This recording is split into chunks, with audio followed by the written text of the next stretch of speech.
Hello students, I am Snehal Mule. Welcome back. This is our 7th virtual e-learning session on wave optics. Before we start today's session, let's have a quick recap of previous session.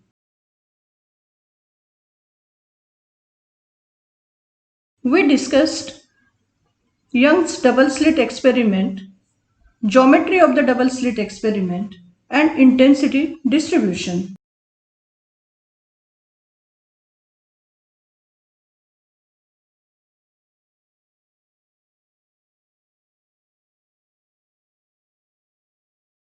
In this session, we will cover conditions for obtaining a well-defined and a steady interference pattern, methods for obtaining coherent sources, Lloyd's mirror and Fresnel biprism, and optical path.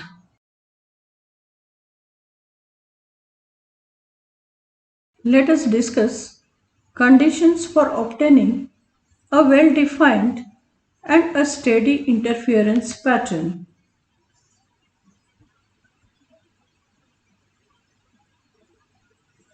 The two sources of light should be coherent.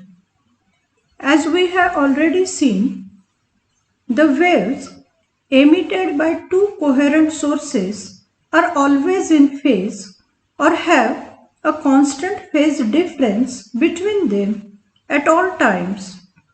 If the phases and phase difference vary with time, the positions of the maxima and minima will also change with time, and the interference pattern will not be steady.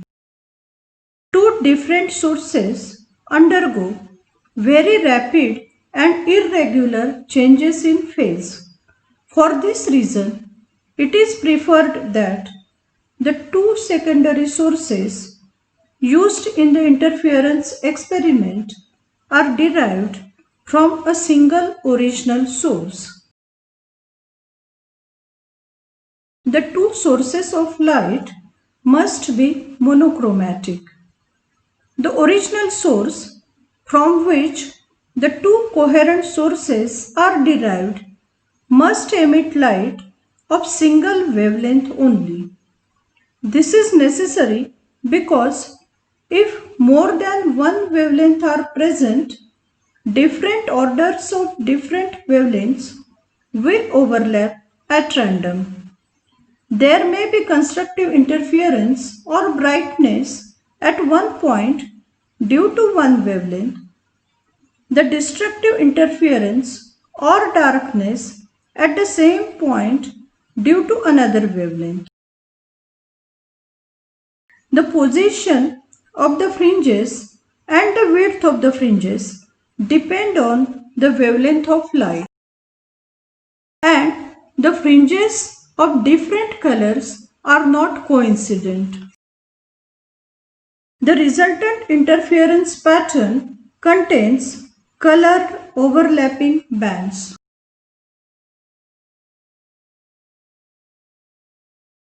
The two interfering waves must have the same amplitude.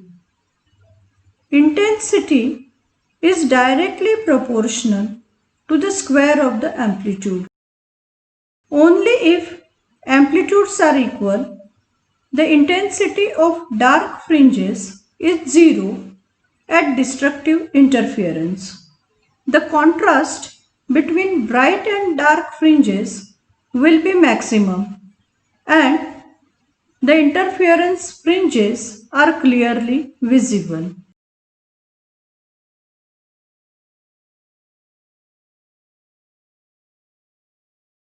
The separation between the two slits must be small in comparison to the distance between the plane containing the slits and the observing screen.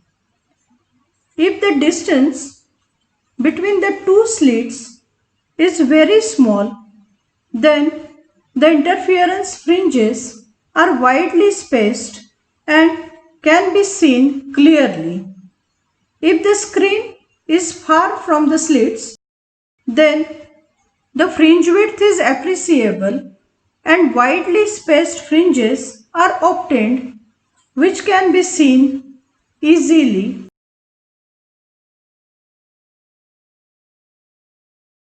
The two slits should be narrow. If the slits are broad, the waves starting from different points on the slits travel different distances to reach the same point on the screen. These waves will interfere with one another and their own interference pattern will be obtained. The resultant interference pattern so obtained will not be clear and distinct. There may be uniform illumination, blurring of the interference pattern. The two waves should be in the same state of polarization. This is necessary only if polarized light is used for the experiment. These conditions must be satisfied for getting a well-defined, steady and clearly visible interference pattern. Let us discuss methods for obtaining coherent sources. Lloyd's mirror, Fresnel biprism. Lloyd's mirror. It is very commonly used device. The light from a source is made to fall at a grazing angle on a plane mirror. What is grazing angle? The angle made by the incident ray with the reflecting surface is called grazing angle. See the figure. Some of the light directly falls on the screen and some light falls on the screen after reflection. The reflected light appears to come from a virtual source. Thus, we get two sources which are derived from a single source and hence are coherent. They interfere to produce interference pattern. Let us discuss Fresnel biprism. A biprism is a prism with vertex angle nearly 180 degrees. It can be considered to be made up of two prisms with very small refracting angle ranging from 30 minutes to 1 degree, joined at their bases. Look at the figure. In experimental arrangement, the refracting edge of the biprism is kept parallel to the length of the slit. Monochromatic light is allowed to pass through a narrow slit S and fall on the screen.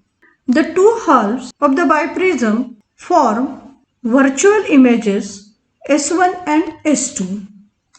Light appears to come from images S1 and S2 of S formed by the biprism. These two are coherent sources which are obtained from a single source S. These virtual sources act as coherent sources. The two waves coming from S1 and S2 interfere and form interference fringes in the shaded region.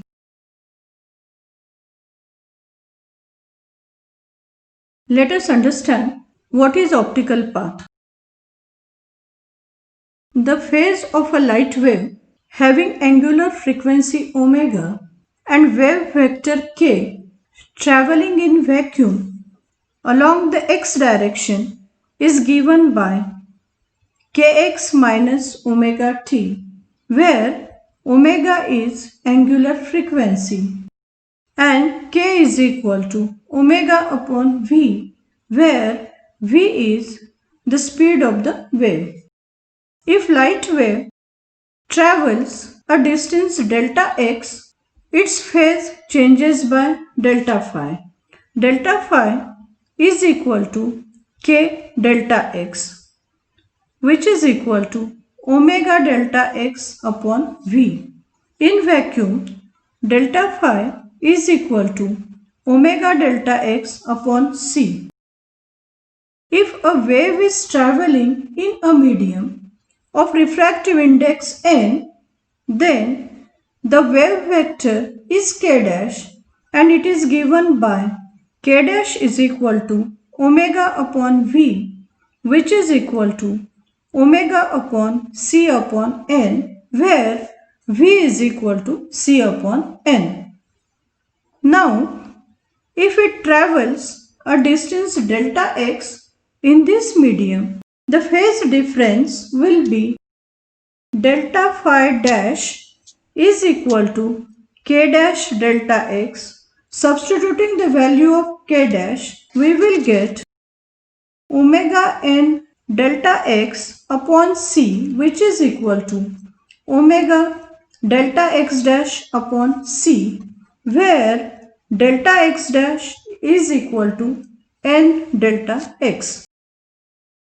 Thus, when a wave travels a distance delta x in a medium of refractive index n, its phase changes by the same amount as it would be if the wave had travelled a distance n delta x in vacuum.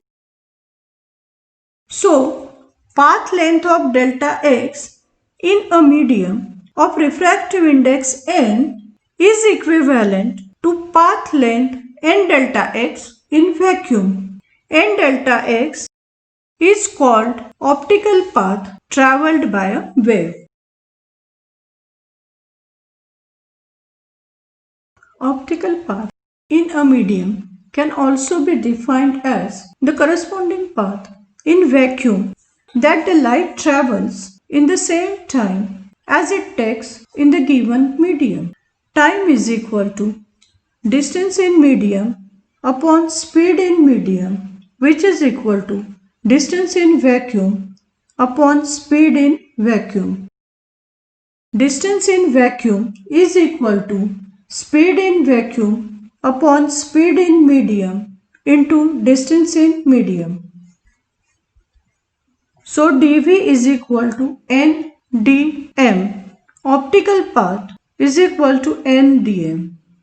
Thus, a distance d travelled in a medium of refractive index n introduces a path difference of nd minus d, which is equal to d in bracket n minus 1 bracket close over a ray travelling equal distance through vacuum.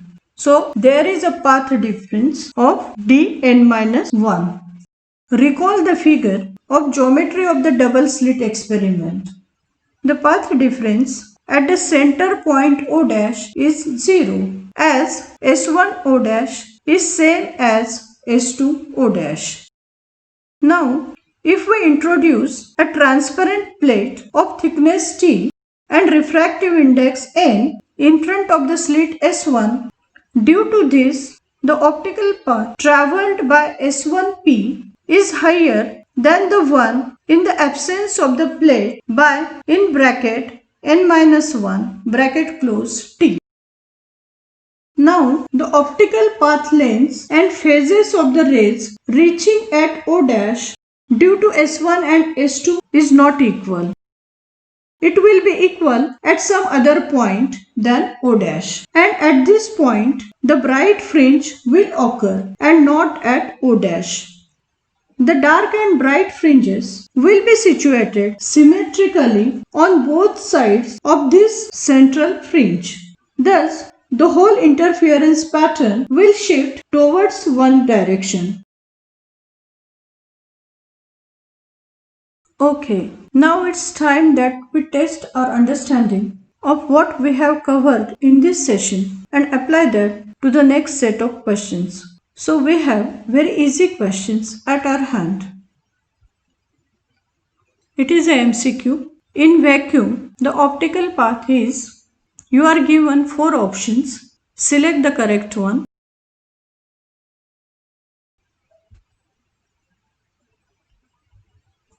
In vacuum, the optical path is equal to the actual path travelled. The next one. For steady interference of light, the two sources must be dash. You are given 4 options. Select the correct one.